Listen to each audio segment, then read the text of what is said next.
Hi friends, welcome to పెన్నెమ్స్ kitchen. ఈరోజు వీడియోలో బ్రేక్ఫాస్ట్లోకి చాలా తక్కువ పదార్థాలతోటి పిండిని ప్రిపేర్ చేసుకొని ఇలా స్పాంజ్ లాంటి దోశల్ని ఎలా ప్రిపేర్ చేసుకోవచ్చో ఈ వీడియోలో చూపించబోతున్నాను. ఇక్కడ నేను చూపించబోయే ఈ స్పాంజ్ లాంటి దోశల్ని ఒక్కసారి ట్రై చేశారనుకోండి, ఖచ్చితంగా మళ్ళీ మళ్ళీ ప్రిపేర్ చేసుకుంటారు. అంత టేస్టీగా, అంత మెత్తగా ఉంటాయన్నమాట. ఇక్కడ మీకు చూస్తేనే ఇప్పుడే తినాలనిపిస్తుంది కదా. మరింకెందుకు ఆలస్యం, ఈ స్పాంజ్ దోశల్ని ఎలా ప్రిపేర్ చేసుకోవచ్చో వీడియోలోకి వెళ్ళి చూసేయండి. ఈ స్పాంజ్ దోశని ప్రిపేర్ చేసుకోవడం కోసం ఫస్ట్ మనం పర్ఫెక్ట్గా దోశల పిండిని ప్రిపేర్ చేసుకోవాలి. దానికోసం ఇలా ఒక గిన్నెని తీసుకొని అందులోకి 2 కప్పుల దోశల బియ్యాన్ని కానీ రేషన్ బియ్యాన్ని కానీ వేసుకోండి. దోశల బియ్యం అయితే మనకి సూపర్ మార్కెట్లో ఈజీగా అవైలబుల్గా ఉంటాయి. మీరు కావాలంటే రేషన్ బియ్యం అయినా సరే వేసుకోవచ్చు. వీటిని 1కి 2 సార్లు శుభ్రంగా కడిగేసి ఆ నీళ్ళన్నీ కూడా తీసేసి మళ్ళీ తిరిగి నీళ్ళను పోసుకొని వీటిని కనీసం ఒక 5 నుంచి 6 గంటల సేపు నానబెట్టుకోవాలి. ఇప్పుడు ఈ గిన్నెని పక్కన పెట్టేసుకొని నెక్స్ట్ ఇంకొక గిన్నెని తీసుకొని అందులోకి మీరు ఏ కప్పుతో అయితే బియ్యాన్ని వేసుకున్నారో అదే కప్పుతోటి 3/4 కప్పు వరకు మినపగుళ్ళని వేసుకోండి. నెక్స్ట్ ఇందులోనే 1 టీ స్పూన్ దాకా మెంతులు కూడా వేసుకొని ఈ మినపగుళ్ళను కూడా శుభ్రంగా 1కి 2 సార్లు కడిగేసి ఆ నీళ్ళన్నీ కూడా తీసేసి మళ్ళీ తిరిగి ఇందులోకి మీరు తాగే మంచినీళ్ళను పోసుకొని ఈ మినపగుళ్ళను కూడా ఒక 5 నుంచి 6 గంటల సేపు బియ్యంతో పాటే నానబెట్టేసుకోండి.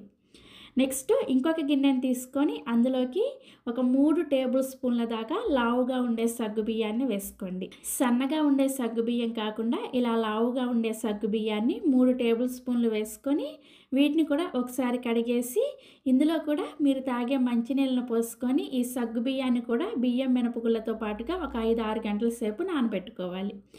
సో నేను ఇక్కడ ఖచ్చితంగా 6 గంటల సేపు నానబెట్టిన తర్వాత సగ్గు బియ్యాన్ని మీకు చూపిస్తున్నాను, చూసారా. మనకి సగ్గు బియ్యం అనేది ఇలా బాగా మెత్తగా నానిపోవాలన్నమాట. అప్పుడే మనకి ఇవి బాగా మెత్తగా గ్రైండ్ అవుతాయి. నెక్స్ట్ 6 గంటల ముందు నానబెట్టుకున్న మినపగుళ్ళు కూడా చూపిస్తున్నాను, చూసారా. మినపగుళ్ళు కూడా చక్కగా నానిపోయాయి. ఇప్పుడు వీటిని గ్రైండ్ చేసుకోవడం కోసం మిక్సీ జార్లోకి ఫస్ట్ నానబెట్టుకున్న సగ్గు బియ్యాన్ని నీళ్ళతో సహా వేసుకోండి.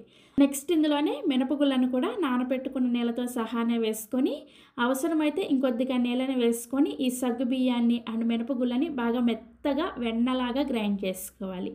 ఇక్కడ నేను మీకు గ్రైండ్ చేసిన తర్వాత చూపిస్తున్నాను, చూసారా. మనకి పిండి అనేది చేత్తో పట్టుకుంటే వెన్నలాగా తగలాలన్నమాట. అంత మెత్తగా గ్రైండ్ చేసుకోవాలి.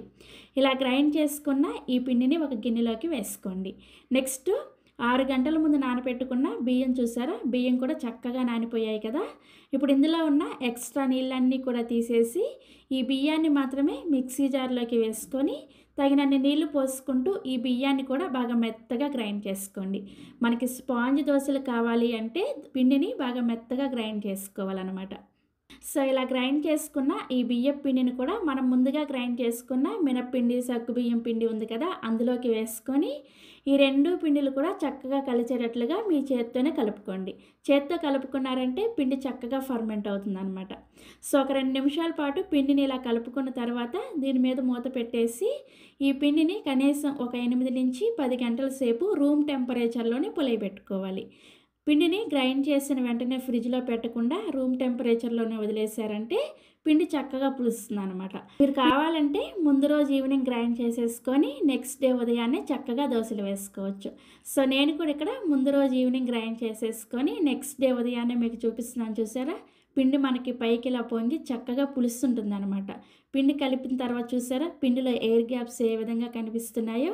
ఇలా పులిసిందంటే మనకి దోశ అనేది చాలా టేస్టీగా ఉంటుంది అండ్ పర్ఫెక్ట్గా కూడా వస్తుంది అనమాట. సో ఇలా పులిసిన తర్వాత పిండిని గరిటతో ఎలా పడితే అలా కలపకుండా నెమ్మదిగా ఒకే డైరెక్షన్లో కలుపుకోండి. పిండిని ఎలా పడితే అలా కలిపేశారంటే ఈ పిండిలో ఏర్పడిన ఈ ఎయిర్ బబుల్స్ అన్నీ కూడా పోయి దోశ మీకు స్పాంజీ లాగా రాకుండా గట్టిగా వస్తుందన్నమాట. సో ఇలా మెల్లిగా ఒకసారి కలుపుకున్న తర్వాత ఇప్పుడు ఇందులో నుంచి మీకు కావలసినంత పిండిని వేరొక గిన్నెలోకి తీసుకోండి. మిగిలిన పిండిని తీసుకెళ్ళి ఫ్రిడ్జ్లో పెట్టుకున్నారంటే చక్కగా 2-3 రోజుల పాటు ఈ పిండితో దోశలు వేసుకోవచ్చు అనమాట. సో ఇలా కావలసినంత పిండిని తీసుకున్న తర్వాత ఇందులోకి మీ రుచికి సరిపడా ఉప్పుని వేసుకోండి. అండ్ అలానే ఈ దోస మనకి మంచి రంగులో రావడం కోసం 1 టీ స్పూన్ దాకా చక్కెరని వేసుకోండి. ఇలా చక్కెర వేసుకోవడం వల్ల మనకి దోస తీపిదనం ఏమీ రాదు, మంచి రంగు వస్తుందనమాట. తప్పకుండా వేసుకోండి, మీకే తెలుస్తుంది. సో ఇలా ఉప్పుని అండ్ చక్కెరని వేసుకొని అవసరమైతే కొద్దిగా నీళ్ళని వేసుకొని ఈ పిండిని కలుపుకోండి. కలుపుకున్న తర్వాత పిండి కన్సిస్టెన్సీ చూసారా, మనకి ఈ విధంగా ఉండాలన్నమాట. సో మనకి దోసల పిండి రెడీ అయిపోయింది. ఇప్పుడు దోస వేసుకోవడం కోసం స్టవ్ ఆన్ చేసి ఇలా దోసల పెనాన్ని పెట్టుకొని పెనం బాగా వేడైన తర్వాత మంటని హై ఫ్లేమ్లోకి పెట్టుకొని ఇలా కొద్దిగా నీళ్ళని చిలకరించుకొని టిష్యూ పేపర్తో ప్యాన్ని ఫస్ట్ క్లీన్ చేసుకోండి. క్లీన్ చేసిన తర్వాత మంటని హై ఫ్లేమ్లోనే ఉంచుకొని మనం ప్రిపేర్ చేసుకున్న పిండిని ఇలా 1 నుంచి 1.5 గరిటె వరకు వేసుకొని కొంచెం లైట్గా స్ప్రెడ్ చేసుకోండి. లైట్గా స్ప్రెడ్ చేసుకుంటే దోశ మనకి సెట్ దోశలాగా వస్తుందన్నమాట. సో దోశ వేసిన వెంటనే మంటని మీడియం ఫ్లేమ్లోకి పెట్టుకొని దోశ పైన తడంతా కూడా ఆరిపోయేంత వరకు ఫ్రై చేసుకోండి. సో దోశ వేసిన వెంటనే దోశ పైన హోల్స్ చూసారా ఎంత చక్కగా వస్తున్నాయో. ఇలా హోల్స్ వస్తే మనకి దోశ అనేది చాలా స్పాంజీ లాగా వస్తుంది అనమాట. సో ఇలా దోశ మీద హోల్స్ అంతా కూడా వచ్చిన తర్వాత ఇప్పుడు దీని మీద 1 టీ స్పూన్ దాకా నూనెని వేసుకొని ఈ దోశ ఒకవైపు చక్కగా కాలిన తర్వాత దీన్ని రెండో వైపు కూడా తిప్పుకొని దోశ 2 వైపులు కూడా చక్కగా కాల్చుకొని సర్వింగ్ ప్లేట్లోకి తీసుకోండి. ఇదే విధంగా మీకు ఎన్ని దోశలు కావాలంటే అన్ని దోశలు వేసుకోవచ్చు. దోశ చూస్తేనే మీకు తెలుస్తుంది కదా ఎంత మెత్తగా ఎంత స్పాంజీ లాగా వచ్చింది అనేది. సో ఇలా చక్కగా కావాల్సినన్ని దోశలు వేసుకొని మీకు నచ్చిన చట్నీతో సర్వ్ చేసుకోండి. నేనైతే కొబ్బరి చట్నీతో సర్వ్ చేసుకున్నాను.